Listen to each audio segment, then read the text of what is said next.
The 6FD dedicated electrical space is required by electrical codes for the following reasons. Firstly, safety. This ensures safe installation, maintenance, and repair of electrical equipment. Secondly, accessibility. This provides adequate space for electricians to work freely and avoid electrical hazards. Thirdly, ventilation. This promotes proper airflow and prevents overheating of electrical components. Fourthly, emergency access. This allows emergency responders to quickly locate and access electrical equipment in case of an incident. In certain cases, exceptions to the 6FD dedicated electrical space may be granted, but only with the approval of the local electrical authority. These exceptions typically include existing installations. Installations that were completed prior to the enforcement of the 6FD electrical space requirement may be allowed to remain as is, provided they meet other safety standards and do not pose a hazard. Limited spaces are another exception. In small or confined areas, such as closets or attic spaces, it may be impractical to provide 6FD of dedicated electrical space. In these cases, alternative solutions must be approved by the local electrical authority. Another potential exception is exposed electrical work. For exposed electrical work, such as raceways and conduit, the dedicated electrical space may be reduced to 3 foot. However, this is subject to the approval of the local electrical authority. Any exceptions must be carefully evaluated by a qualified electrician and approved by a local electrical authority to ensure that the installation meets all safety standards and does not compromise the integrity or accessibility of the electrical equipment. Electrical codes mandate dedicated electrical spaces around electrical equipment for several critical reasons. These spaces are primarily intended to ensure the safety of individuals working on or near electrical systems, as well as to protect the equipment itself. The 6FD clearance requirement provides ample room for electricians and other qualified personnel to perform installation, maintenance, and repair tasks safely and efficiently. This space minimizes the risk of accidental contact with energized parts, reducing the potential for electrical shock or arc flash incidents. Adequate space also allows workers to maneuver tools and equipment without obstruction, further enhancing safety. Accessibility is another key factor driving the need for dedicated electrical spaces. Electrical equipment must be readily accessible for routine inspections, troubleshooting, and repairs. The dedicated space ensures that workers can easily reach the equipment without having to navigate through cluttered or confined areas. This accessibility is crucial for timely maintenance, which can prevent equipment failures and extend the lifespan of electrical systems. Moreover, in emergency situations such as a fire or electrical fault, first responders need quick and unobstructed access to electrical disconnects and other critical components to mitigate hazards and restore power safely. Ventilation is also an important consideration. Electrical equipment generates heat during operation, and excessive heat can lead to premature failure, reduced efficiency, and even fire hazards. The dedicated electrical space promotes proper airflow around the equipment, allowing heat to dissipate effectively. This natural ventilation helps to maintain optimal operating temperatures, preventing overheating and prolonging the life of electrical components.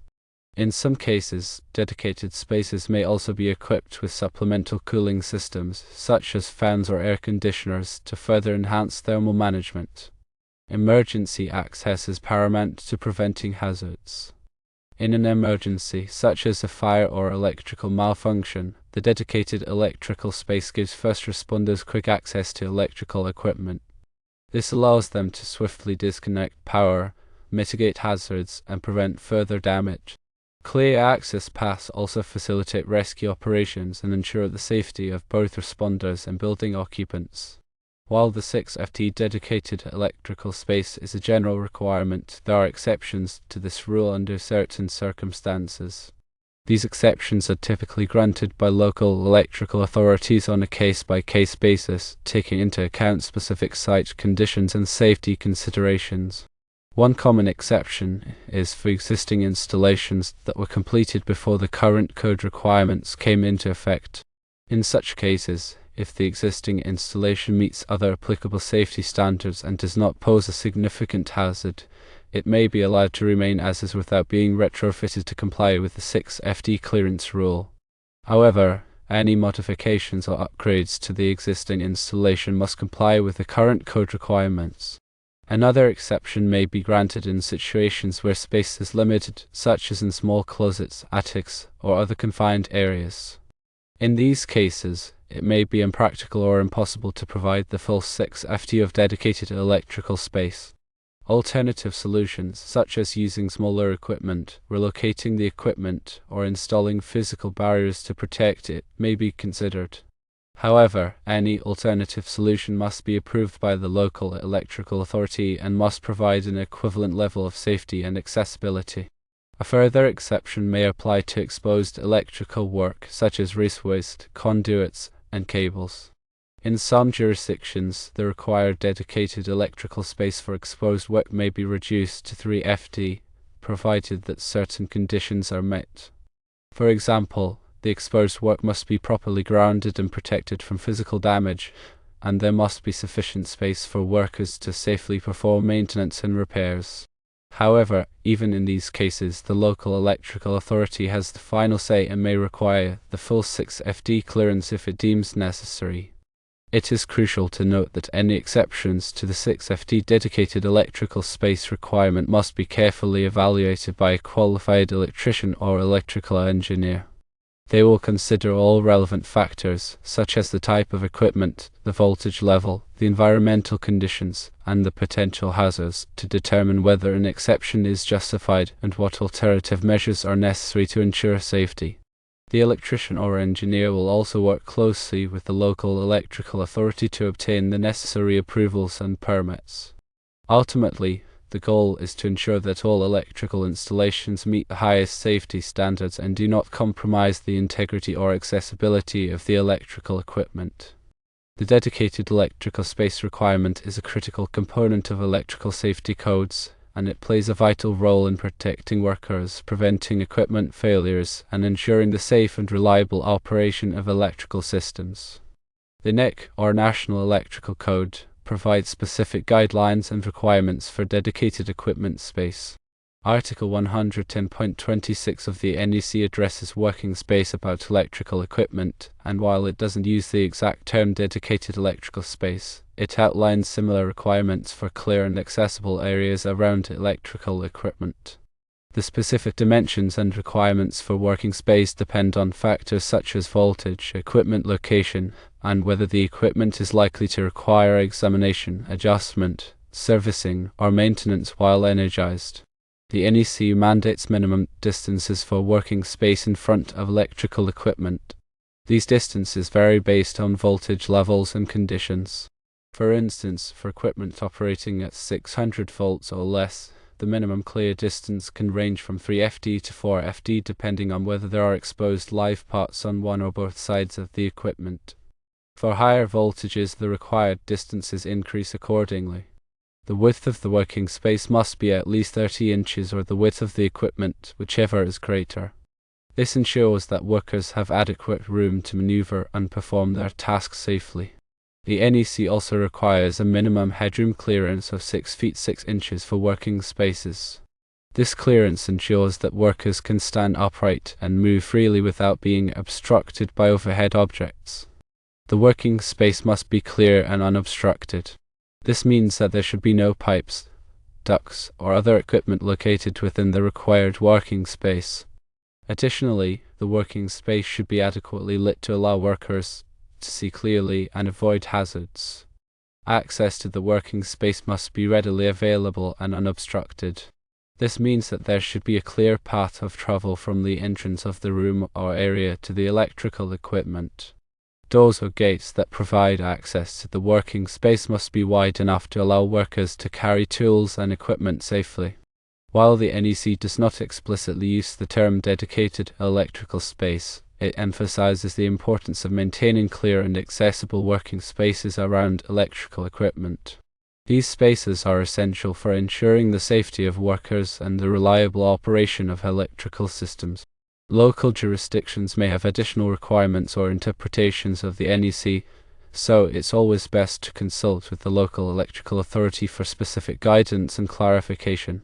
The term dedicated equipment space refers to the space above and below electrical equipment, which must be kept clear of foreign systems.